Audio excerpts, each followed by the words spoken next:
Rahasia langit di tidur sang remaja. Malam itu di Kanaan, langit begitu bersih, namun tidak ada yang tahu bahwa rahasia terbesar langit justru sedang turun ke dalam tidur seorang remaja laki-laki. Yusuf namanya.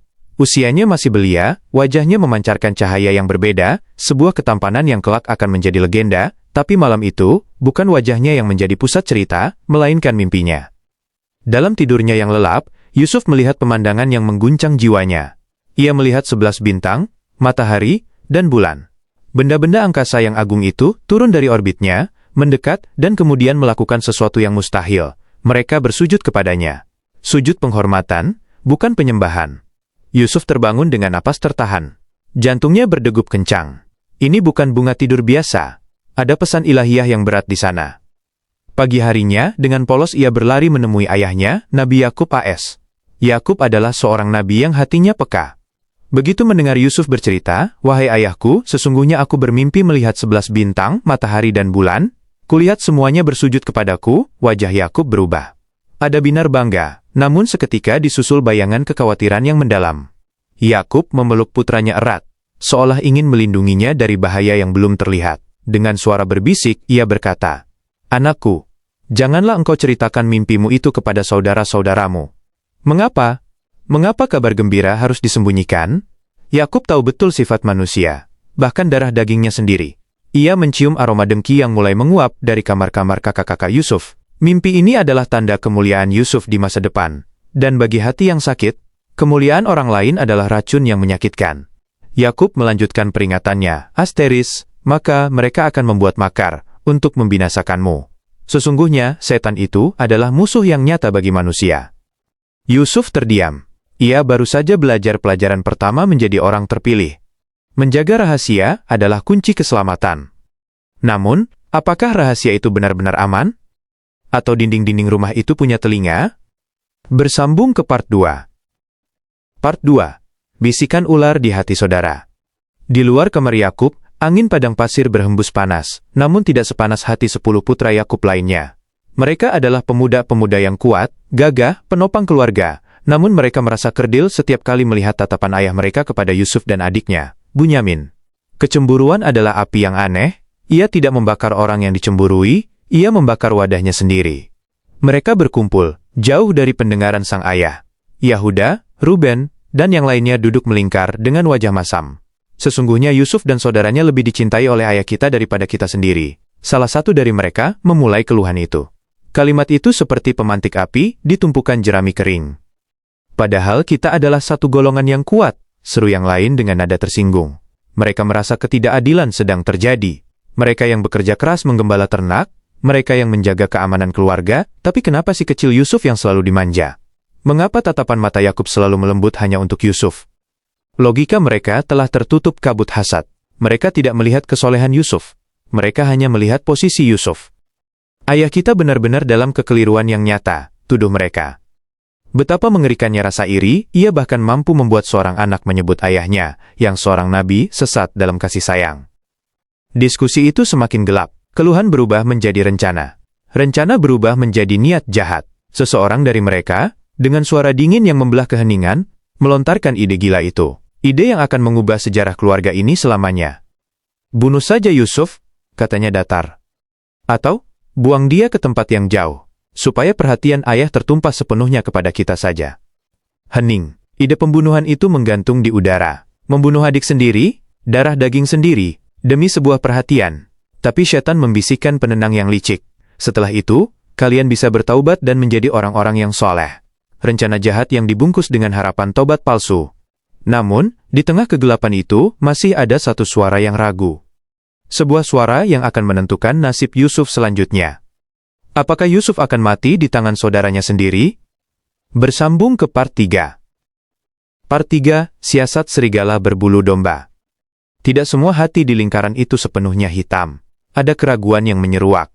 Salah seorang dari mereka, yang tertua atau mungkin yang paling bijak di antara yang khilaf, mengangkat tangan.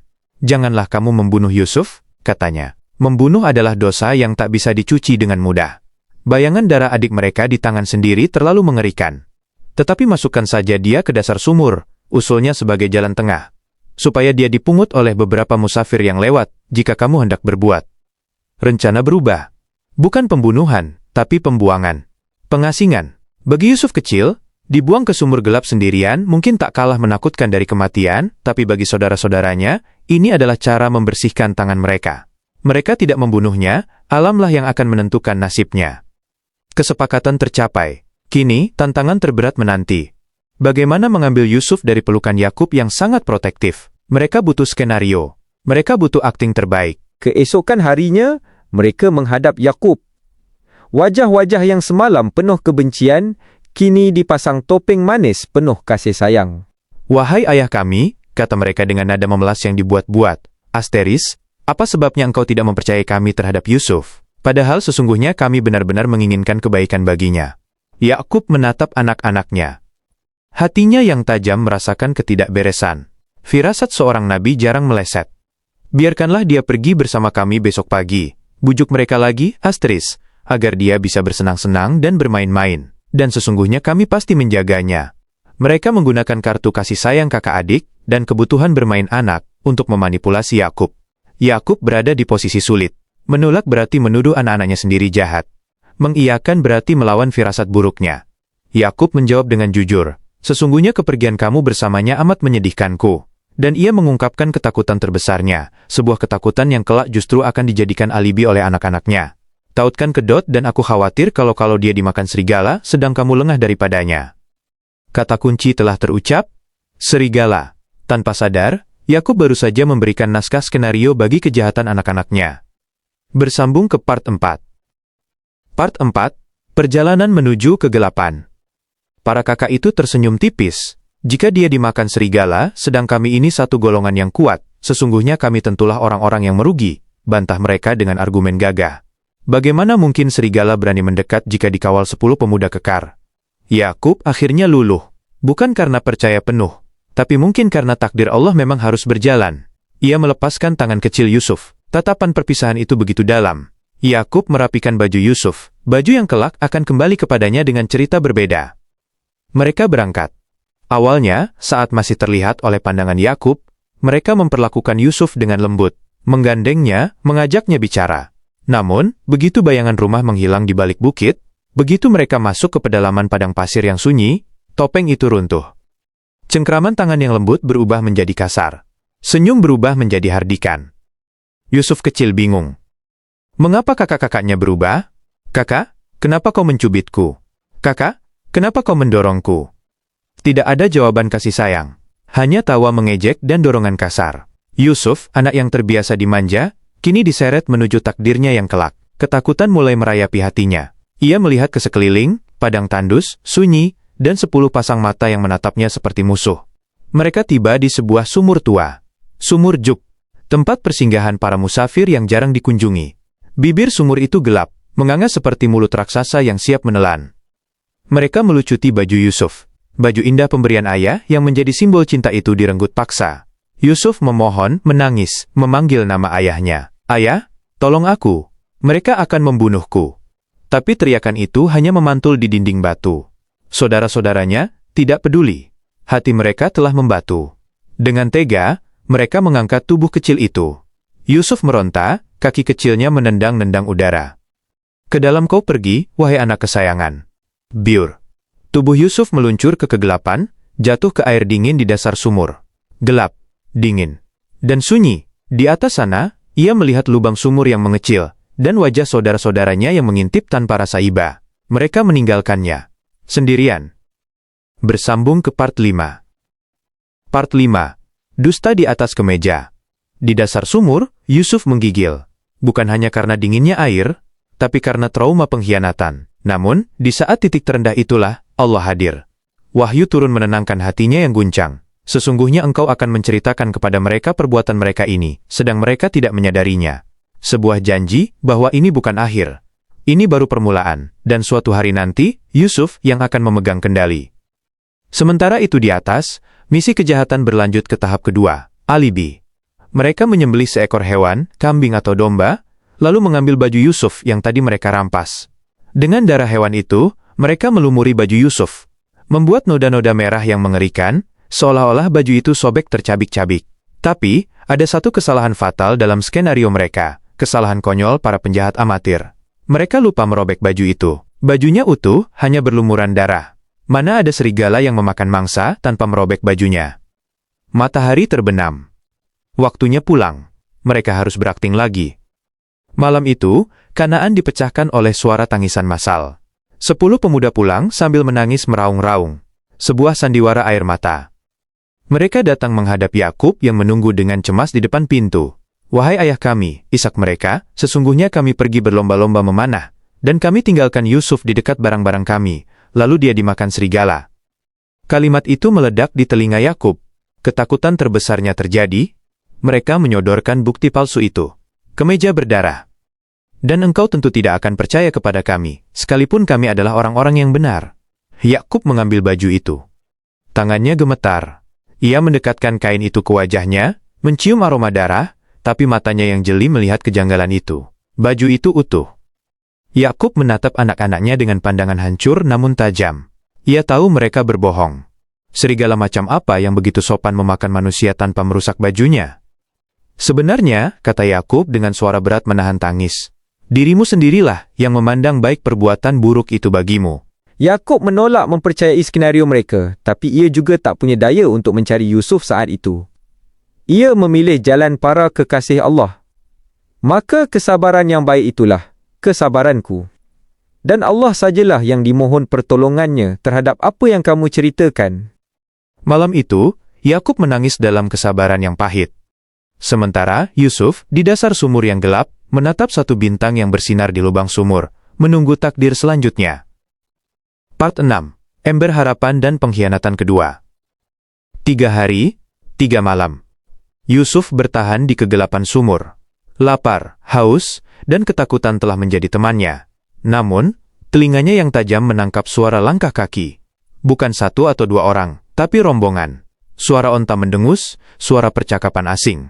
Itu adalah kafilah dagang, musafir, yang sedang menuju Mesir dan tersesat mencari air.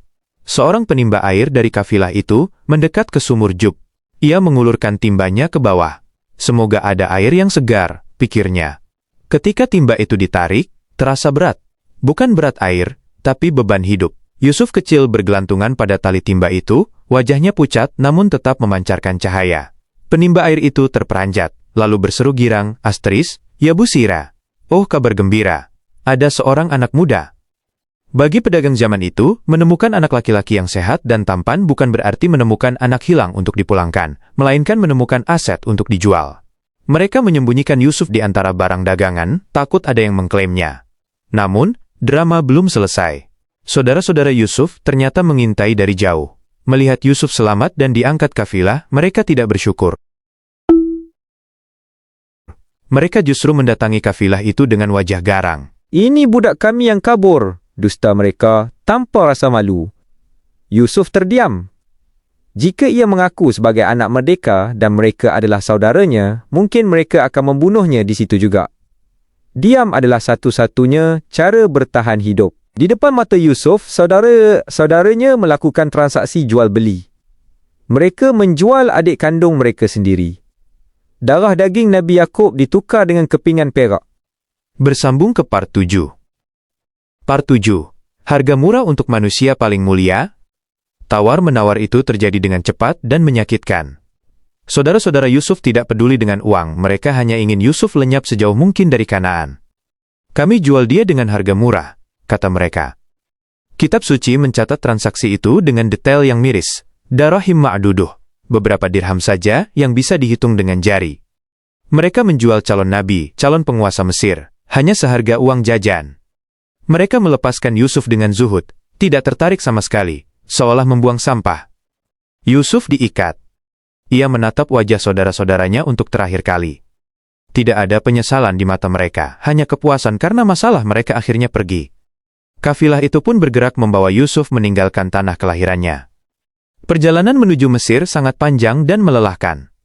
Yusuf, putra kesayangan yang biasanya tidur di kasur empuk, kini berjalan sebagai barang dagangan melintasi gurun Sinai yang ganas. Setiap langkah menjauhkannya dari pelukan ayah, tapi mendekatkannya pada panggung sejarah yang sesungguhnya.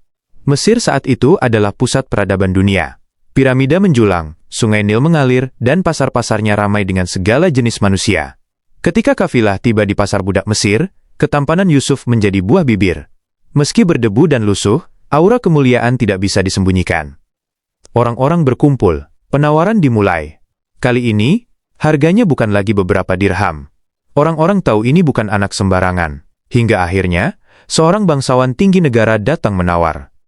Bersambung ke part 8. Part 8. Istana Al-Aziz dan takdir baru. Pembeli itu bukan orang biasa. Dia adalah Kithfir atau Potifar dalam catatan Alkitab yang bergelar Al-Aziz, pejabat tinggi bendahara negara Mesir. Ia membayar dengan harga yang pantas dan membawa Yusuf ke istananya yang megah. Kontras nasib Yusuf begitu tajam. Kemarin di dasar sumur yang lembab, hari ini ia berdiri di lantai marmer istana yang dingin dan mewah. Al-Aziz membawa Yusuf menemui istrinya, seorang wanita bangsawan yang kecantikannya tersohor, Zulaikha. Al-Aziz berkata kepada istrinya dengan firasat yang aneh. Berikanlah tempat dan layanan yang baik kepadanya. Barangkali dia bermanfaat bagi kita, atau kita pungut dia sebagai anak. Al-Aziz dan Zulaikha tidak memiliki keturunan. Kehadiran Yusuf dianggap sebagai pengisi kekosongan itu. Yusuf tidak diperlakukan sebagai budak kasar yang bekerja di ladang, melainkan sebagai anak angkat yang dididik tata krama istana, ilmu pemerintahan, dan bahasa Mesir. Tahun-tahun berlalu. Yusuf tumbuh di lingkungan elit. Allah menganugerahkan kepadanya hikmah dan ilmu sebelum ia diangkat menjadi nabi. Ia cerdas, santun, dan jujur. Namun, ada satu hal lagi yang tumbuh seiring kedewasaannya. Fisik yang sempurna.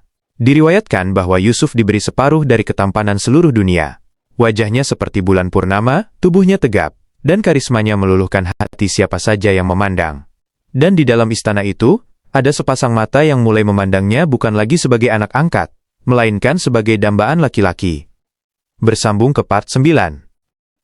Part 9, Badai Asmara di dalam rumah. Yusuf kini telah menjadi pemuda dewasa yang gagah. Setiap kali ia berjalan di lorong istana, para pelayan menunduk malu, terpesona. Namun, bahaya terbesar bukan datang dari musuh di medan perang, melainkan dari ibu angkatnya sendiri. Zulaikha berjuang melawan perasaannya bertahun-tahun. Awalnya hanya kekaguman, lalu berubah menjadi simpati, dan akhirnya meledak menjadi obsesi yang tak terkendali. Setan meniupkan api asmara yang salah di hati wanita bangsawan itu. Ia mulai berdandan lebih dari biasanya. Ia memakai wewangian terbaik setiap kali Yusuf ada di dekatnya. Ia mencari-cari alasan agar Yusuf datang ke kamarnya. Yusuf, yang berhati suci, menyadari gelagat ini.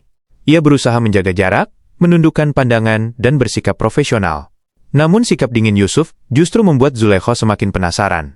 Bagaimana mungkin ada laki-laki yang tidak tergoda olehku? Pikirnya. Zulaikha adalah wanita tercantik dan terhormat di Mesir. Penolakan Yusuf melukai egonya sekaligus menambah gairahnya.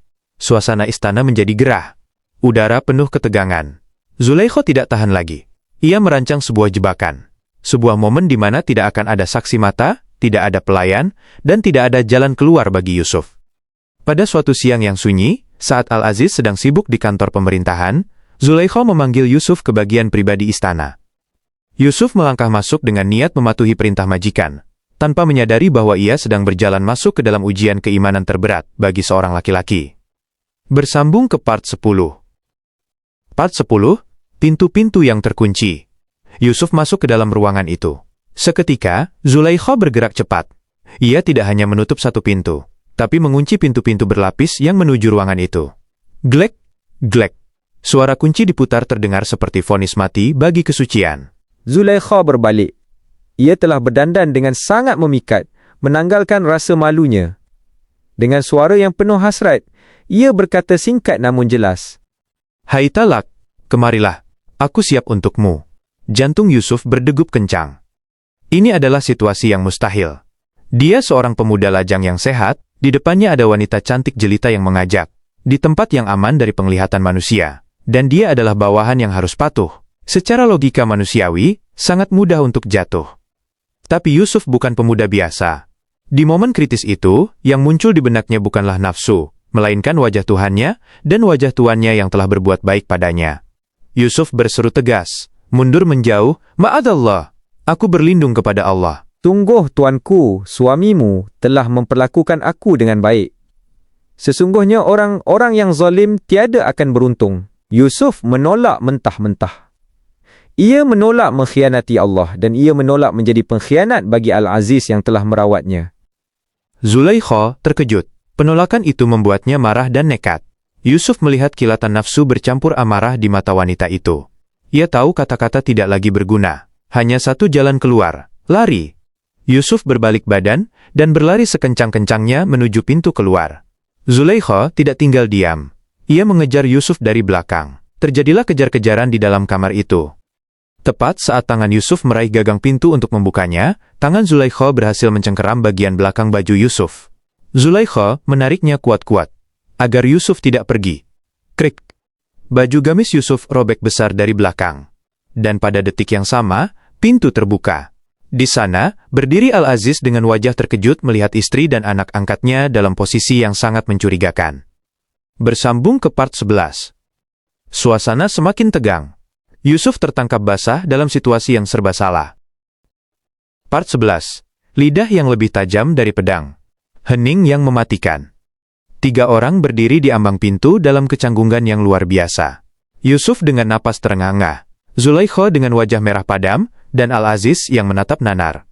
Dalam situasi sekacau itu, kecepatan berpikir Zulaikha sungguh mengerikan. Sebelum Yusuf sempat membuka mulut, atau Al-Aziz sempat bertanya, Zulaikha melancarkan serangan korban yang sempurna. Ia membalikan fakta dengan sangat licin. Apakah pembalasan terhadap orang yang bermaksud berbuat jahat terhadap istrimu, selain dipenjarakan atau dihukum dengan azab yang pedih? Tuduhnya dengan suara bergetar. Lihatlah kalimat itu. Ia tidak langsung berkata, dia memperkosa saya.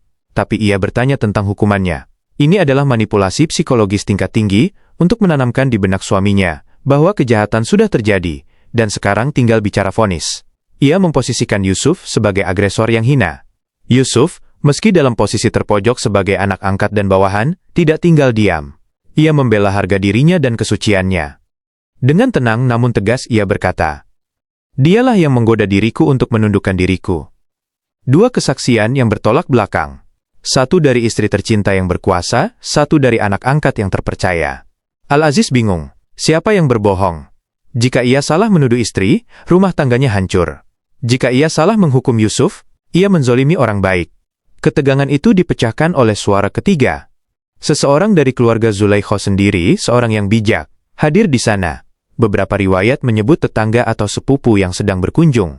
Ia mengajukan solusi forensik yang brilian, sebuah logika detektif pertama dalam sejarah manusia. Bersambung ke part 12. Part 12. Saksi bisu di punggung Yusuf. Orang bijak itu berkata, asteris, jika baju gamisnya koyak di depan, maka wanita itu benar, dan Yusuf termasuk orang-orang yang dusta. Dan jika baju gamisnya koyak di belakang, maka wanita itulah yang dusta, dan Yusuf termasuk orang-orang yang benar. Logika yang tak terbantahkan. Jika Yusuf menyerang Zulaikha, Zulaikha pasti akan mencakar atau menahan Yusuf dari depan, sehingga baju depan yang robek. Tapi jika Yusuf lari menjauh dan Zulaikha mengejarnya, maka baju belakanglah yang akan ditarik. Al-Aziz segera memeriksa Yusuf. Ia memutar tubuh pemuda itu. Di sana, di bagian punggung, kain gamis itu terkoyak besar memanjang ke bawah. Bukti fisik itu berteriak lantang. Yusuf melarikan diri. Zulaikha yang memaksa. Wajah Al-Aziz merah padam karena malu. Istrinya, wanita bangsawan terhormat, mengejar-ngejar pemuda layaknya orang gila. Ia menatap Zulaikha dengan kecewa dan berkata, sesungguhnya ini adalah tipu dayamu. Sesungguhnya tipu dayamu adalah besar. Al-Aziz adalah politisi. Skandal ini bisa menghancurkan karirnya. Ia memutuskan untuk menutup kasus ini secepat mungkin. Ia menoleh ke Yusuf. Wahai Yusuf, lupakanlah ini. Jangan ceritakan pada siapapun. Lalu kepada istrinya, ia memerintahkan dengan dingin, dan istighfarlah, mohon ampunlah atas dosamu itu, karena sesungguhnya kamu termasuk orang-orang yang berbuat salah.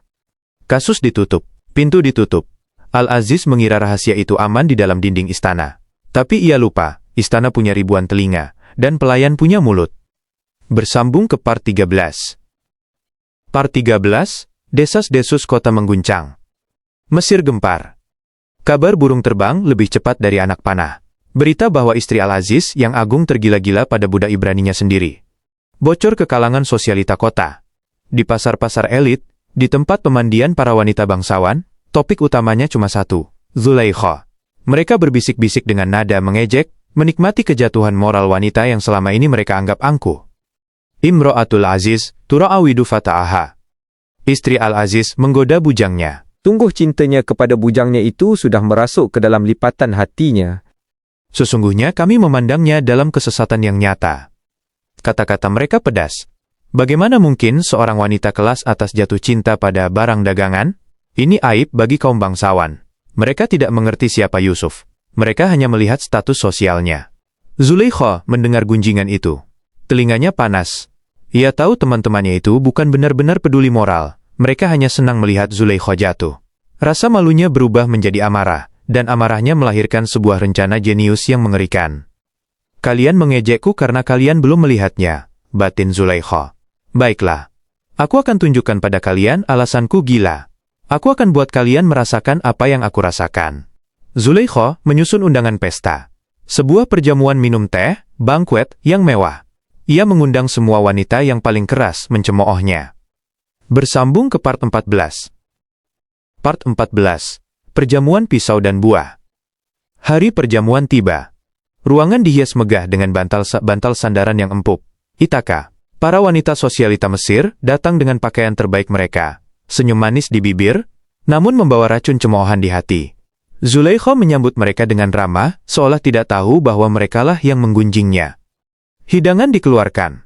Puncaknya adalah buah-buahan segar. Sebagian riwayat menyebut jeruk sitrun, atau buah lain yang perlu dikupas. Di samping setiap piring buah, Zulaikha meletakkan sebuah pisau yang sangat tajam. Silakan dinikmati, kata Zulaikha sambil tersenyum misterius. Para wanita itu mulai memegang pisau, mengupas buah di tangan kiri mereka sambil terus berbincang. Suasana santai. Saat itulah, Zulaikha memberi isyarat kepada pelayan. Lalu ia berseru ke arah tirai di ujung ruangan. Keluarlah kamu, Yusuf, kepada mereka. Yusuf, yang diperintah majikannya, terpaksa keluar. Ia melangkah masuk ke ruang pesta itu dengan segala keagungan ciptaan Tuhan yang melekat padanya. Wajahnya bersinar, tubuhnya sempurna, auranya seperti cahaya yang menembus ruangan redup. Para wanita yang sedang asyik mengupas buah itu mendongak. Dan seketika, waktu seakan berhenti. Mata mereka terbelalak, mulut mereka terkunci. Apa yang mereka lihat di depan sana bukanlah manusia biasa. Itu adalah keindahan yang melampaui imajinasi liar mereka sekalipun.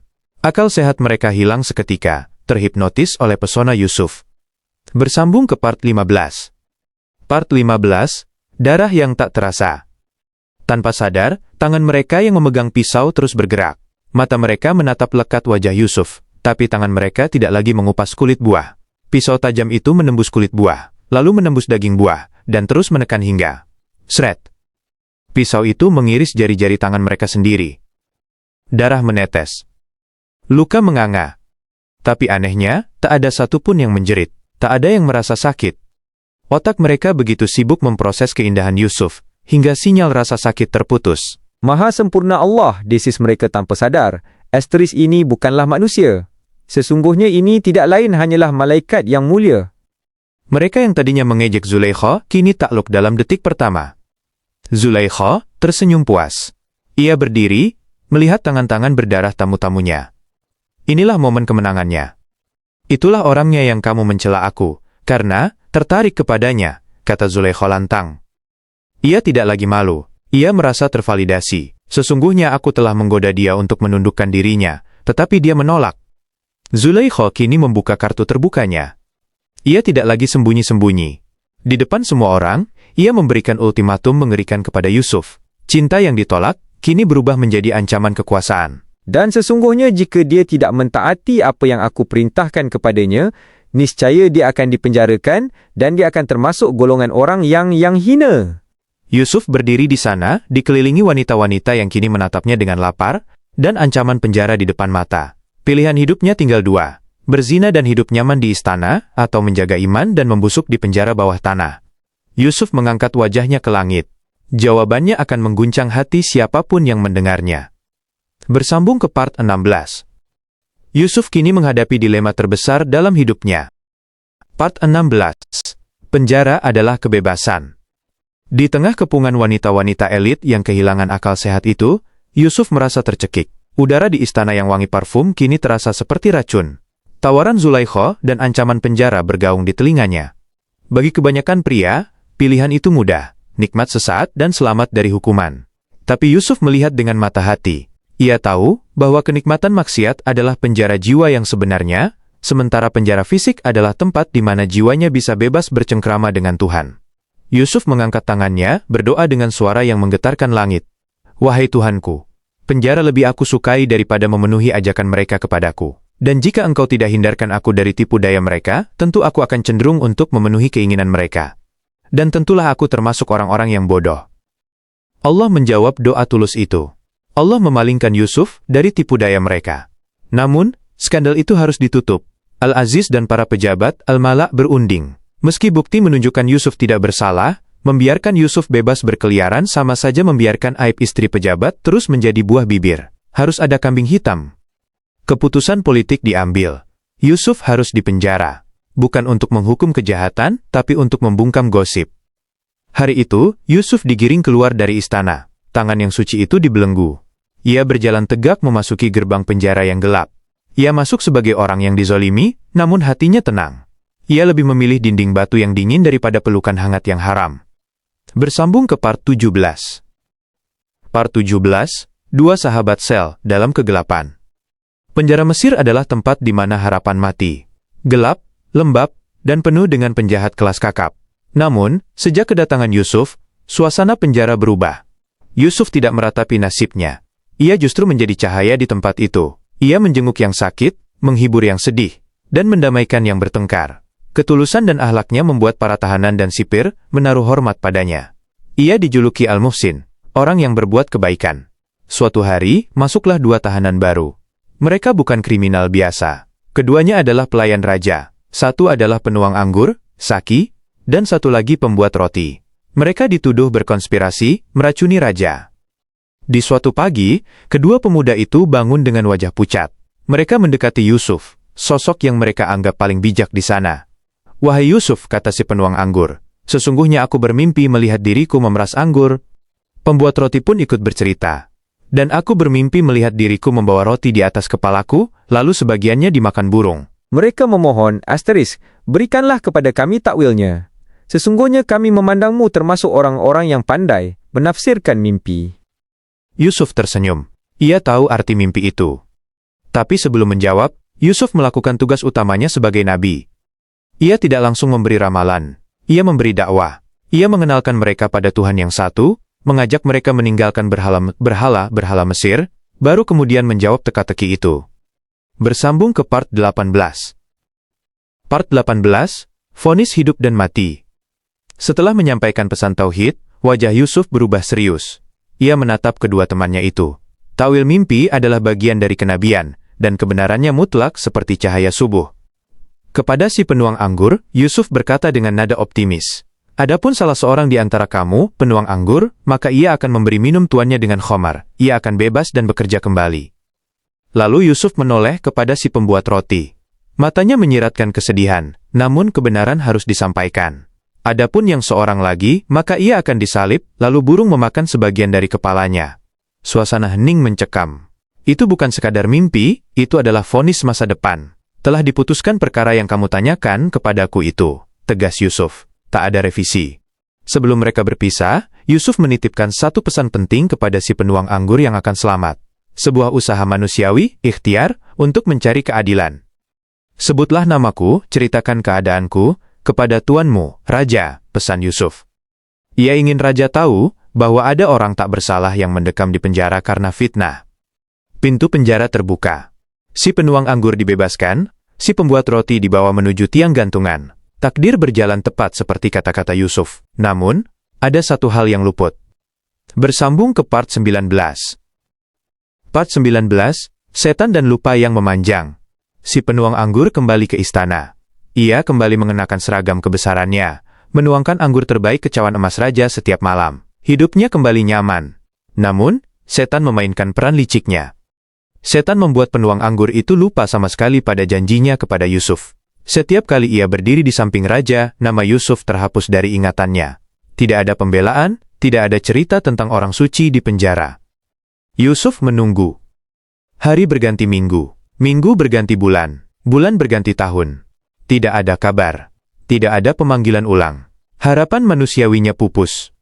Allah ingin mengajarkan Yusuf satu level tauhid yang lebih tinggi lagi, ketergantungan total hanya kepada Allah. Jangan berharap pada manusia, meski dia penuang anggur raja sekalipun. Al-Quran mencatat, maka Yusuf tetap dalam penjara beberapa tahun lamanya. Kata bid'ah sinin dalam bahasa Arab merujuk pada rentang 3-9 tahun. Bayangkan, bertahun-tahun Yusuf terkunci dalam diam. Masa mudanya habis di balik jeruji besi. Ia dilupakan dunia, dilupakan keluarga, dilupakan teman yang ia tolong. Tapi ia tidak pernah dilupakan Tuhannya. Di dalam kesunyian yang panjang itu, Allah sedang menyiapkan panggung yang jauh lebih besar dari sekadar bebas dari penjara. Allah sedang menyiapkan panggung untuk menyelamatkan satu negeri. Bersambung ke part 20. Part 20. Mimpi sang raja yang mengguncang Mesir. Tahun-tahun berlalu, hingga suatu malam, tidur Raja Mesir, sang Malik terganggu. Ia terbangun dengan keringat dingin. Ia melihat mimpi yang sangat aneh, begitu jelas, dan terasa menakutkan. Pagi harinya, Raja mengumpulkan semua al-malak, pembesar, pendeta, dan ahli sihir istana. Wajah Raja tegang. Sesungguhnya aku bermimpi melihat 7 ekor sapi betina yang gemuk-gemuk dimakan oleh 7 ekor sapi betina yang kurus-kurus, kata Raja memulai ceritanya. Para hadirin saling berpandangan bingung. Sapi kurus memakan sapi gemuk. Itu melawan hukum alam. Raja melanjutkan, dan 7 bulir gandum yang hijau dan 7 bulir lainnya yang kering. Raja menuntut jawaban. Hai orang-orang yang terkemuka. Terangkanlah kepadaku tentang takwil mimpiku itu jika kamu dapat menakwilkan mimpi. Para ahli sihir dan penasihat berbisik-bisik. Mereka mencoba mencari referensi di kitab-kitab kuno mereka, tapi nihil. Akhirnya, untuk menutupi ketidaktahuan, mereka menjawab diplomatis. Itu hanyalah mimpi-mimpi yang kosong, adghatsu ahlam, dan kami sekali-kali tidak tahu menakwilkan mimpi itu. Raja kecewa. Ia merasa mimpi ini adalah pertanda bahaya, tapi tak ada yang bisa memecahkannya. Di sudut ruangan, si penuang anggur yang kini sudah tua dan mapan, tiba-tiba tersentak. Ingatannya kembali. Seperti sambaran petir, bayangan wajah pemuda di penjara bertahun-tahun lalu muncul di benaknya. Pemuda yang takwilnya tak pernah meleset. Ia maju ke depan takhta, bersujud dan berkata, "Aku akan memberitakan kepadamu tentang orang yang pandai menakwilkan mimpi itu, maka utuslah aku kepadanya." Kunci penjara Yusuf akhirnya akan diputar kembali. Tapi kali ini, bukan untuk mengeluarkannya sebagai budak, melainkan sebagai penyelamat bangsa. Bersambung ke part 21. Drama semakin memuncak. Dari penjara menuju istana. Siap lanjut pindah di penjara menuju puncak kekuasaan Mesir. Ini adalah batch kelima, part 21 sampai part 25. Part 21. Jawaban dari balik jeruji. Penuang anggur itu bergegas kembali ke penjara. Aroma lembab dan dinding batu itu mengingatkannya pada masa lalu, tapi kali ini ia datang sebagai utusan raja. Ia menemukan Yusuf masih di sana, tenang, memancarkan wibawa yang tak pudar oleh waktu.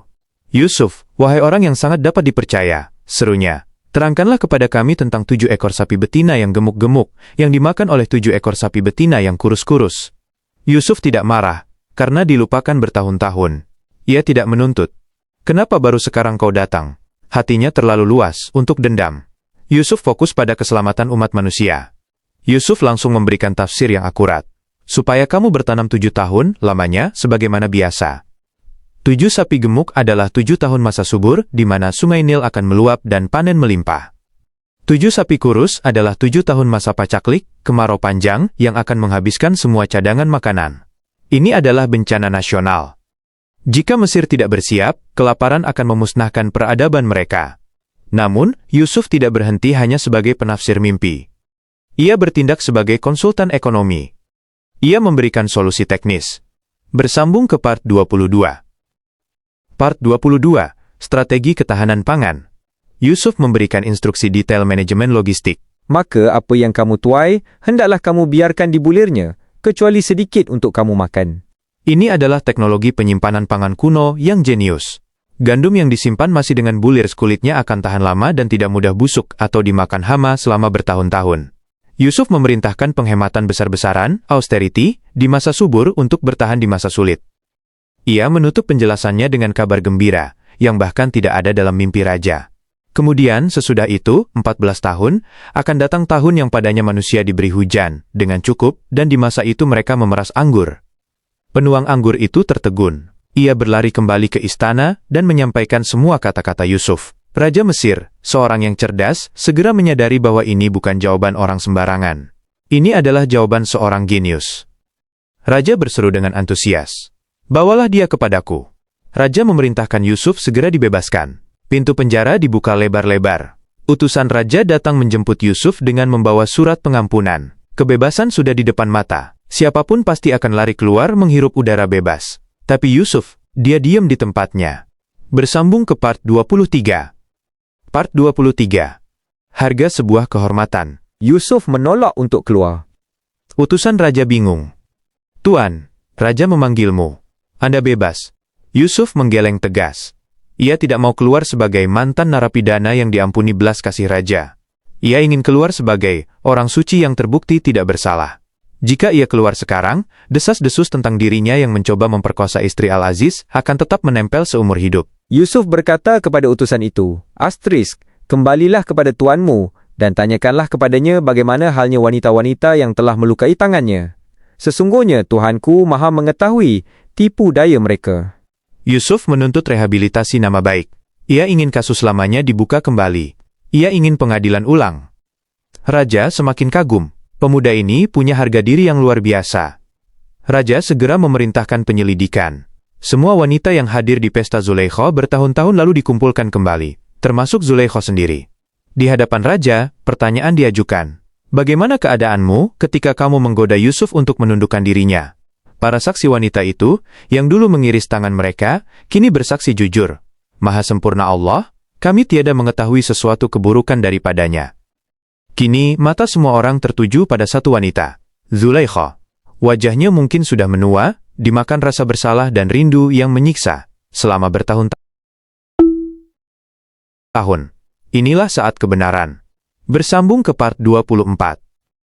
Part 24. Pengakuan sang istri pejabat. Zulaikha tidak lagi mengelak. Hatinya telah lelah dengan kebohongan. Di hadapan raja dan para saksi, ia mengangkat wajahnya dan mengucapkan kalimat yang membersihkan nama Yusuf selamanya. "Sekarang jelaslah kebenaran itu. Akulah yang menggodanya untuk menundukkan dirinya, dan sesungguhnya dia termasuk orang-orang yang benar." Pengakuan itu menggema di ruang sidang. Beban berat di pundak Yusuf terangkat. Tuduhan keji itu runtuh. Seluruh Mesir kini tahu bahwa Yusuf adalah korban fitnah, sosok yang menjaga kesuciannya sekuat tenaga. Mendengar berita pengakuan itu, Yusuf dipenjara berkata dengan lirih, "Yang demikian itu, agar dia, Al-Aziz, mengetahui bahwa sesungguhnya aku tidak berkhianat kepadanya di belakangnya, dan bahwasanya Allah tidak meridhoi tipu daya orang-orang yang berkhianat." Loyalitas Yusuf terbukti. Ia menjaga kehormatan tuannya, bahkan saat tuannya tidak melihat. Kini, tidak ada lagi halangan. Yusuf melangkah keluar dari penjara. Bukan sebagai pesakitan, tapi sebagai pemenang moral. Cahaya matahari menyambut wajahnya. Mesir siap menyambut pemimpin barunya. Bersambung ke part 25. Part 25, dari penjara menjadi bendahara. Yusuf masuk ke istana. Kali ini bukan sebagai budak yang dijual, bukan sebagai anak angkat, tapi sebagai tamu kehormatan raja. Yusuf berbicara dengan raja. Percakapan mereka, yang tidak didetailkan dalam teks tapi tersirat, membuat raja semakin terpesona. Yusuf memiliki hikmah, kebijaksanaan nabi, dan ilmu, pengetahuan duniawi. Raja berkata, "Sesungguhnya kamu, mulai hari ini, menjadi seorang yang berkedudukan tinggi lagi dipercayai pada sisi kami." Raja menawarkan posisi apa saja. Yusuf, dengan visi menyelamatkan bangsa dari kelaparan, tidak meminta posisi yang santai. Ia meminta tanggung jawab terberat. "Jadikanlah aku bendaharawan negara, Mesir. Sesungguhnya aku adalah orang yang pandai menjaga, lagi berpengetahuan. Hafizhun alim." Yusuf tidak gila jabatan. Ia meminta jabatan itu karena ia tahu hanya dialah yang memiliki skill dan integritas untuk mengelola krisis pangan yang akan datang. Jika dipegang orang lain yang korup atau tidak kompeten, rakyat akan mati kelaparan. Raja setuju. Cincin stempel kerajaan diserahkan. Jubah kebesaran dipakaikan. Anak yang dulu dibuang ke sumur, dijual sebagai budak, dituduh pezina, dan dipenjara, kini berdiri tegak sebagai Al-Aziz baru, Perdana Menteri Bendahara Agung. Mesir, seluruh kekayaan negara di bawah kendalinya. Dan roda takdir terus berputar. Masa subur dimulai, lumbung-lumbung dibangun. Namun jauh di Kanaan, kelaparan juga mulai mengintai keluarga Yakub. Reuni besar sedang disiapkan oleh langit. Bersambung ke part 26. Kisah beralih ke babak kepemimpinan dan pertemuan kembali yang mengharukan. Siap lanjut ke batch ke-6. Dengan drama keluarga yang mengharukan.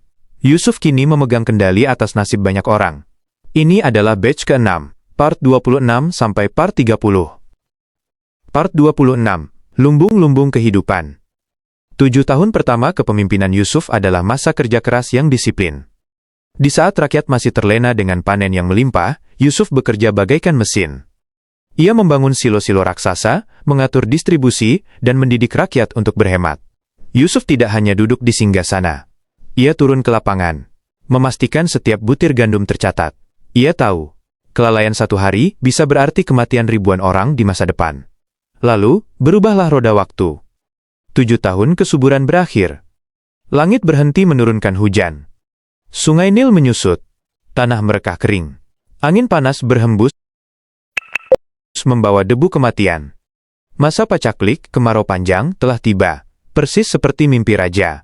Kelaparan tidak hanya melanda Mesir, tapi meluas hingga ke Syam, Palestina, dan sekitarnya. Orang-orang kaya mendadak miskin, karena emas tak bisa dimakan. Namun, di tengah bencana global itu, Mesir bersinar seperti oase. Berkat manajemen Yusuf, gudang logistik Mesir penuh. Kabar ini menyebar ke seluruh penjuru dunia. Pergilah ke Mesir, ada seorang menteri yang bijaksana di sana yang membagikan gandum dengan adil. Ribuan kafilah berbondong-bondong menuju Mesir. Dan di antara ribuan wajah berdebu itu, ada sekelompok laki-laki dari Kanaan yang sangat dikenal Yusuf. Takdir sedang mempertemukan kembali kepingan masa lalu. Bersambung ke part 27. Part 27, Wajah-wajah masa lalu. Di Kanaan, Nabi Yakub memanggil anak-anaknya. Persediaan makanan mereka menipis. Pergilah ke Mesir, perintah Yakub, belilah gandum untuk kita agar kita tidak mati kelaparan. Yakub melepas 10 putranya, kakak-kakak Yusuf. Namun, ia menahan satu anak di rumah, Bunyamin. Bunyamin adalah adik kandung Yusuf, satu ibu. Setelah hilangnya Yusuf, Bunyamin menjadi pelipur lara bagi Yakub. Yakub tidak berani mengambil resiko kehilangan belahan jiwanya lagi. Berangkatlah 10 bersaudara itu. Setelah perjalanan panjang, mereka tiba di pusat pemerintahan Mesir. Mereka masuk ke aula istana untuk meminta jatah gandum. Di sana, di atas kursi kebesaran, duduklah Yusuf dengan pakaian kebesaran pejabat tinggi Mesir. Wajahnya berwibawa, dikelilingi pengawal. Ketika kakak-kakaknya masuk dan membungkuk hormat, jantung Yusuf berdegup kencang. Ia mengenali mereka. Itu Ruben, itu Yahuda, itu Syamun. Wajah-wajah yang dulu menatapnya dingin di bibir sumur. Tapi mereka sama sekali tidak mengenali Yusuf. Dan Yusuf mengenal mereka, sedang mereka tidak mengenalnya. Bagaimana mungkin mereka kenal? Dulu mereka membuang anak kecil yang lemah. Kini di hadapan mereka adalah penguasa Mesir yang agung dan berbahasa asing. Di benak mereka, Yusuf sudah mati atau jadi budak hina di suatu tempat. Mustahil dia adalah orang hebat ini. Yusuf menyembunyikan getaran hatinya. Ia tidak langsung berteriak, "Kakak, ini aku!" Tidak, Yusuf ingin menguji mereka. Apakah hati mereka sudah berubah, atau masih sejahat dulu? Bersambung ke part 28. Part 28. Taktik sang menteri. Yusuf memulai permainan psikologisnya. Ia bersikap tegas, bahkan sedikit mengintimidasi layaknya pejabat yang curiga pada orang asing. "Kalian ini mata-mata," tuduh Yusuf sebagai taktik. "Kalian datang untuk mencari titik lemah negeri ini." Kakak-kakaknya panik. Mereka bersujud ketakutan. "Demi Allah, tidak Tuan. Kami adalah orang-orang jujur. Kami datang hanya untuk membeli makanan." Untuk membuktikan identitas, mereka terpaksa menceritakan latar belakang keluarga mereka, informasi yang justru ingin didengar Yusuf. "Kami adalah 12 bersaudara dari satu ayah yang soleh di Kanaan," jelas mereka. "Satu sudah hilang, mati, dan yang bungsu tinggal bersama ayah kami." Yusuf menangkap poin itu. Bunyamin, adiknya masih hidup. Kerinduan Yusuf membuncah. Ia ingin bertemu Bunyamin. Maka, Yusuf memasang syarat.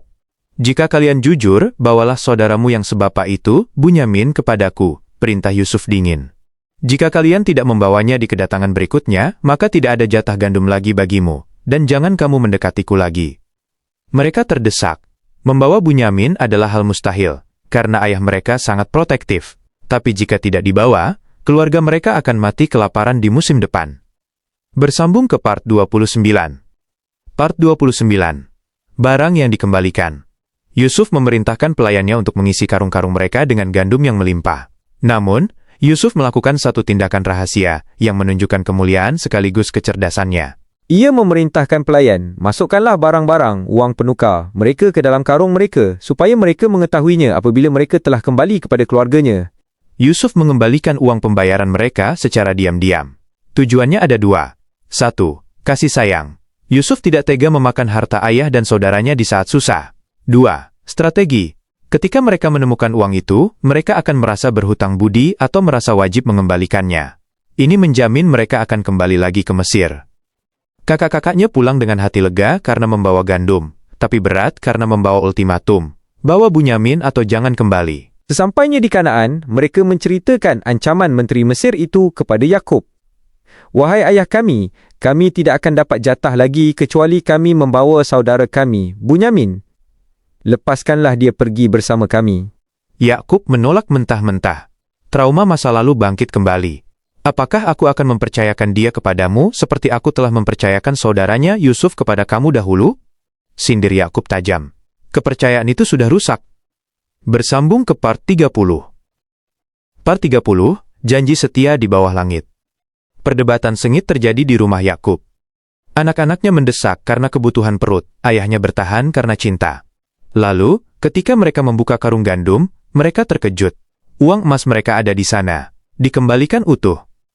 Wahai ayah kami, apalagi yang kita inginkan, seru mereka girang. Lihatlah, barang dagangan kita dikembalikan kepada kita. Menteri itu sangat baik. Kita bisa belanja lagi, memberi makan keluarga, dan menjaga adik kami. Kami hanya minta tambahan 1 onta beban lagi. Melihat kebaikan Menteri Mesir itu, yang tidak mereka tahu adalah Yusuf, hati Yakub mulai goyah. Logika bertahan hidup mengharuskannya melepas Bunyamin. Namun, ia butuh jaminan yang lebih kuat dari sekadar janji lisan. Yakub menatap mata anak-anaknya satu persatu. Aku sekali-kali tidak akan melepaskannya, pergi bersama-sama kamu, sebelum kamu memberikan kepadaku janji yang teguh atas nama Allah, bahwa kamu pasti akan membawanya kembali kepadaku, kecuali jika kamu dikepung musuh. Mereka pun bersumpah, janji berat atas nama Tuhan diucapkan. Mereka bersiap berangkat kembali ke Mesir membawa Bunyamin. Sebelum melepas mereka, Yakub memberikan satu nasihat strategi keamanan, firasat seorang tua yang bijak.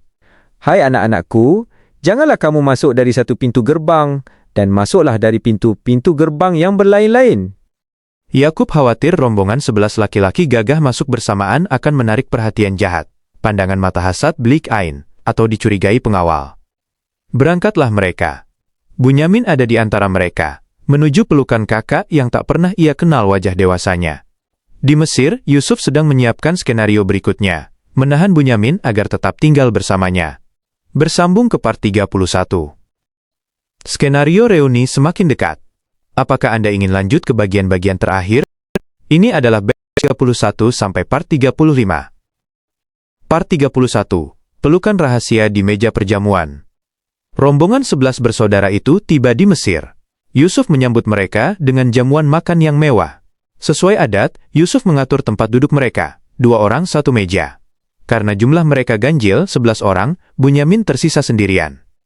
Bunyamin menangis. Andai saudaraku Yusuf masih hidup, tentu dia akan duduk bersamaku. Melihat itu, Yusuf turun dari singgasananya. Aku yang akan menemaninya duduk, kata Yusuf. Malam itu, Yusuf mengajak Bunyamin menginap di kamar pribadinya, terpisah dari saudara-saudaranya yang lain. Di dalam kamar yang sunyi itu, Yusuf membuka topengnya. Sesungguhnya aku ini adalah saudaramu, Yusuf, bisik Yusuf. Bunyamin terbelalak, antara percaya dan tidak. Yusuf menenangkannya, memeluk adik kandungnya itu dengan kerinduan yang tertahan puluhan tahun. Janganlah kamu berduka cita terhadap apa yang telah mereka kerjakan. Yusuf meminta Bunyamin merahasiakan hal ini. Ia menjelaskan bahwa ia punya rencana untuk menahan Bunyamin agar tetap tinggal di Mesir bersamanya. Tapi aturannya sulit. Hukum Mesir tidak membolehkan orang asing tinggal kecuali jadi budak. Yusuf harus memutar otak menggunakan hukum Kanaan. Aku akan membuat skenario seolah-olah kamu mencuri, jelas Yusuf. Jangan takut. Ini hanya taktik. Bersambung ke part 32. Part 32. Piala emas yang berbicara. Keesokan harinya, karung-karung gandum disiapkan. Rombongan bersiap pulang. Diam-diam, Yusuf atau pelayannya memasukkan piala emas kerajaan, tempat minum raja, ke dalam karung Bunyamin. Ketika kafilah itu mulai bergerak meninggalkan gerbang kota, tiba-tiba terdengar teriakan pasukan keamanan. "Hai kafilah, sesungguhnya kamu adalah orang-orang pencuri." Saudara-saudara Yusuf terkejut dan marah. Mereka berhenti. "Apa yang hilang dari kalian?" tanya mereka dengan nada tersinggung. Mereka merasa difitnah lagi. "Kami kehilangan piala raja," jawab pengawal. "Dan siapa yang dapat mengembalikannya akan memperoleh bahan makanan seberat beban onta. Dan aku menjaminnya." Saudara-saudara Yusuf bersumpah, "Demi Allah, sungguh kamu mengetahui bahwa kami datang bukan untuk membuat kerusakan di negeri ini, dan kami bukanlah para pencuri." Yusuf kemudian keluar dan bertanya tentang hukumannya, menggunakan hukum mereka sendiri, bukan hukum Mesir. "Apakah balasannya jika kamu berdusta?" Mereka menjawab dengan hukum adat Kanaan, balasannya, siapa yang ditemukan barang itu dalam karungnya, maka dia sendirilah balasannya. Dia harus menjadi budak si pemilik barang. Inilah yang ditunggu Yusuf. Jika pakai hukum Mesir, pencuri hanya dipukul dan didenda, tidak boleh ditahan.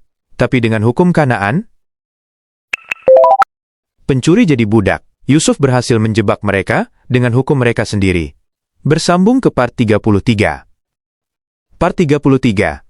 Penggeledahan yang menegangkan. Pemeriksaan dimulai. Untuk menyamarkan sandiwara, Yusuf memeriksa karung kakak-kakaknya terlebih dahulu. Satu persatu karung dibuka. Kosong. Hati kakak-kakaknya lega. "Lihat, kami bersih." Sampailah giliran karung terakhir. Karung Bunyamin. Yusuf membuka ikatan karung itu, merogoh ke dalam gandum, dan kling. Cahaya emas memantul. Piala raja ditarik keluar dari karung Bunyamin. Wajah kakak-kakaknya pucat pasi. Mereka tertunduk malu. Mereka tidak tahu ini skenario. Mereka mengira Bunyamin benar-benar mencuri. Refleks lama mereka muncul. Bukannya membela, mereka malah mencela dan membawa-bawa nama Yusuf. Jika ia mencuri, maka sesungguhnya saudaranya sebelum itu, maksudnya Yusuf pun pernah mencuri. Tuduh mereka. Mereka mengungkit fitnah masa kecil bahwa Yusuf pernah mengambil patung kakeknya untuk dihancurkan, disembunyikan. Yusuf mendengar tuduhan itu. Hatinya sakit dituduh pencuri oleh saudaranya sendiri di depan umum. Tapi ia menyembunyikan amarahnya. "Kalianlah yang lebih buruk kedudukannya," batin Yusuf. "Dan Allah Maha mengetahui apa yang kamu terangkan." Bunyamin ditangkap. Sesuai kesepakatan, ia harus jadi budak, tahanan di Mesir. Bersambung ke part 34. Part 34. Negosiasi yang putus asa. Kini mereka panik. Bagaimana cara menjelaskan ini pada ayah? Mereka sudah bersumpah akan menjaga Bunyamin. Jika pulang tanpa Bunyamin, Yakub bisa mati karena sedih. Kakak tertua atau yang paling bijak, Yahuda, maju memohon belas kasihan Yusuf. "Wahai Al-Aziz, sesungguhnya ia mempunyai ayah yang sudah lanjut usianya, lantaran itu ambillah salah seorang di antara kami sebagai gantinya." Mereka rela menukar diri mereka demi Bunyamin. Solidaritas mereka sudah tumbuh dibanding dulu. Tapi hukum tetap hukum. Yusuf menolak tegas. "Aku berlindung kepada Allah dari menahan seseorang selain orang yang kami temukan harta kami padanya. Jika kami berbuat demikian, maka sungguh kami termasuk orang-orang yang zalim." Yusuf tidak bisa menerima pertukaran. Bunyamin harus tetap tinggal. Putus asa, Yahuda memutuskan untuk tidak pulang. Ia malu. "Aku tidak akan meninggalkan negeri Mesir ini sampai ayahku mengizinkanku kembali, atau Allah memberi keputusan terhadapku." Ia menyuruh saudara-saudaranya yang lain pulang untuk menyampaikan berita buruk ini. "Katakanlah, wahai ayah kami, sesungguhnya anakmu telah mencuri." Bersambung ke part 35. Part 35, mata yang memutih karena rindu. Berita itu sampai ke Kanaan. Hancur. Hati Yakub hancur berkeping-keping. Dulu Yusuf hilang dimakan serigala, kini Bunyamin hilang karena mencuri, dan Yahuda tertahan di Mesir. 3 putranya hilang. Yakub berpaling dari anak-anaknya. Ia tidak mau mendengar alasan mereka lagi. Ia menyendiri dalam munajatnya. "Aduh, cita-citaku, rinduku terhadap Yusuf," ratap Yakub. Ia menangis. Terus menangis. Hari demi hari. Hingga air matanya mengering. Dan matanya menjadi putih, buta, gar katarak. Karena kesedihan yang mendalam. Anaknya menegur, "Demi Allah, engkau tidak hentinya mengingat Yusuf, sehingga engkau mengidap penyakit yang berat, atau engkau termasuk orang yang binasa." Yakub menjawab dengan kalimat yang menjadi pegangan para pencari Tuhan. "Sesungguhnya hanyalah kepada Allah aku mengadukan kesusahan dan kesedihanku, dan aku mengetahui dari Allah apa yang kamu tiada mengetahuinya." Yakub punya keyakinan gaib, Yusuf masih hidup. Firasatnya sebagai nabi tidak pernah mati. Ia memerintahkan anak-anaknya kembali lagi ke Mesir untuk ketiga kalinya. Bukan hanya cari makan, tapi cari berita. Hai anak-anakku, pergilah kamu, maka carilah berita tentang Yusuf dan saudaranya, dan jangan kamu berputus asa dari rahmat Allah. Mereka berangkat lagi ke Mesir, kali ini dengan kondisi sangat miskin, membawa barang tukaran yang tak berharga untuk memohon belas kasihan pada menteri yang keras itu. Mereka tidak tahu, menteri keras itu sudah tak sabar, ingin memeluk mereka semua. Bersambung ke part 36. Part 36. Pengakuan di ujung lidah. Saudara-saudara Yusuf kembali menghadap Al-Aziz dengan kondisi menyedihkan. Harta mereka habis, wajah mereka lusuh. Mereka memohon dengan suara bergetar. Wahai Al-Aziz, kami dan keluarga kami telah ditimpa kesengsaraan dan kami datang membawa barang-barang yang tak berharga, maka sempurnakanlah sukatan untuk kami dan bersedekahlah kepada kami. Kata bersedekahlah, itu meruntuhkan pertahanan Yusuf. Kakak-kakaknya yang dulu sombong, yang dulu merasa golongan yang kuat, kini mengemis belas kasihan padanya. Yusuf tidak merasa bangga, ia justru merasa haru. Sudah cukup sandiwara ini. Saatnya kebenaran terungkap. Dengan suara yang berubah, mungkin kembali ke logat asli mereka atau dengan nada emosional yang tak bisa disembunyikan. Yusuf bertanya, "Apakah kamu tahu apa yang telah kamu lakukan terhadap Yusuf dan saudaranya di waktu kamu masih bodoh?" Pertanyaan itu menyambar mereka seperti petir. Dari mana menteri Mesir ini tahu nama Yusuf? Dari mana ia tahu detail kejahatan masa lalu yang mereka kubur rapat-rapat? Hanya ada satu orang di dunia ini yang tahu kejadian sumur itu selain mereka. Mereka menatap wajah menteri itu lekat-lekat. Mata itu, senyum itu. "Apakah kamu ini benar-benar Yusuf?" tanya mereka dengan suara tercekat. Bersambung ke part 37. Part 37. Akulah Yusuf. Ruangan itu hening. Waktu seolah berhenti. Yusuf membuka seluruh identitasnya. Akulah Yusuf. Dan ini saudaraku, Bunyamin. Sesungguhnya Allah telah melimpahkan karunia-Nya kepada kami. Gemetar lutut mereka. Ketakutan luar biasa melanda. Mereka berhadapan dengan orang yang pernah mereka buang ke sumur untuk mati. Dan kini, orang itu memegang kekuasaan hidup dan mati mereka. Jika Yusuf mau, ia bisa memenggal kepala mereka saat itu juga sebagai pembalasan. Mereka tertunduk. Demi Allah, sesungguhnya Allah telah melebihkan kamu atas kami, dan sesungguhnya kami adalah orang yang bersalah, berdosa. Namun, Yusuf bukan pendendam. Ia adalah nabi yang hatinya seluas samudra. Tidak ada caci maki. Tidak ada pengadilan balas dendam. Kalimat yang keluar dari mulutnya adalah salah satu kalimat pengampunan terindah dalam sejarah manusia. La tatsriba alaikumul yaum.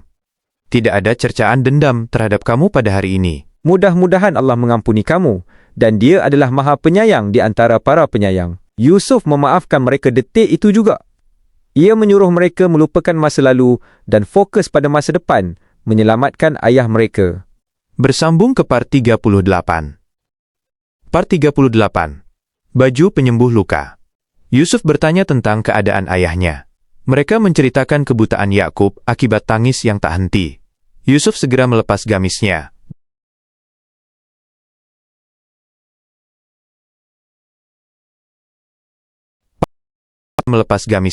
Bukan gamis sembarangan, tapi gamis yang penuh keringat kerinduan dan aroma tubuhnya. Pergilah kamu dengan membawa baju gamisku ini, lalu letakkanlah, usapkanlah ke wajah ayahku.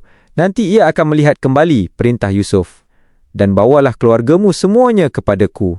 Rombongan itu berpacu pulang ke Kanaan. Keajaiban terjadi. Ketika kafilah itu baru saja keluar dari gerbang Mesir, masih ratusan kilometer jauhnya, di Kanaan, Yakub tiba-tiba mengangkat kepalanya. Hidungnya mengendus udara.